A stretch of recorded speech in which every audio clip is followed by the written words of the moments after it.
Information access করতে দুর্বলতা আছে, কিন্তু আপনারা যারা সাংবাদিকরা আছেন আপনাদের কাছে আমার বিনীত প্রশ্ন, এই লাইনের মধ্যেও যেইটুকু তথ্য পাওয়ার সুযোগ ছিল সেটা বদিউল আলম ভাই চেষ্টা করেছে, আপনারা কি করেছেন? কেন করেন না? আমাদের প্রেস কাউন্সিল অ্যাক্ট আছে, আপনারা কি প্রেস কাউন্সিল অ্যাক্টের যতই সীমাবদ্ধতা থাক এটাকে অ্যাক্টিভেট করার চেষ্টা করেছেন আপনারা সাংবাদিকরা? আমাদের সমস্যা আছে, আমি আপনাদের কথাগুলো বলছি, আপনারা এই জিনিসগুলো করেন, সাংবাদিকদের শক্তিমত্তা, সাংবাদিকতার ইন্ডিপেন্ডেন্স আরো অনেক বৃদ্ধি পাবে। আরেকটা জিনিস হচ্ছে আমাদের যে মানে কোড অফ কন্ডাক্ট মানার এটা, আমি আমার জানার মতে প্রথম আলো রিসার্চ ছাড়া বাংলাদেশে কোনো যে কোড অফ কন্ডাক্ট নাই। কোড অফ কন্ডাক্ট তো সেলফ রেগুলেশন, এটা পৃথিবীর সমস্ত বড় বড় পত্রিকা থাকে, আর কোড অফ কন্ডাক্ট এই দুটো পত্রিকা থেকে একটা উদাহরণ দিই, এখানে কোড অফ কন্ডাক্ট আছে। ডেইলি স্টারে আপনার আজকে থেকে 12-13 বছর 14 বছর আগে এখন সমস্ত প্রমাণ দিয়ে দিব চাইলে, সেখানে ঢাকা ইউনিভার্সিটি একজন লেকচারার, যেটা আইন বিভাগের লেকচারার, যদি স্পষ্ট করে মনে আছে আমার, সে প্রচন্ড খালেদা জিয়ার নামে অনেক আজে বাজে কথা বলতো, তারপর ছাত্র দল তারপর খেপে গেল, তাকে রাখা যাবে না ইউনিভার্সিটি, তার বিরুদ্ধে মিছিল করলো।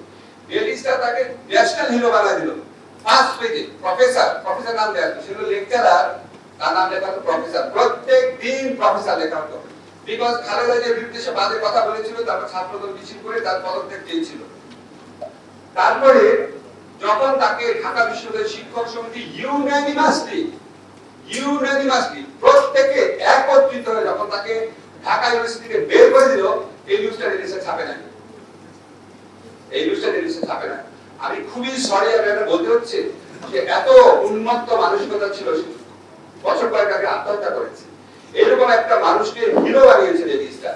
কিন্তু তাকে যখন ঢাকা ইউনিভার্সিটি ক্লাব থেকে বের করে দেওয়া হচ্ছে, ঢাকা ইউনিভার্সিটি ক্লাবের ইতিহাসের প্রথম ইউনানিমাসলি বের করে দেওয়া হচ্ছে, সেই নিউজটাই রিলিজে ছাপে নাই, জাতীয় টিভি বানিয়ে ফেলেছিল।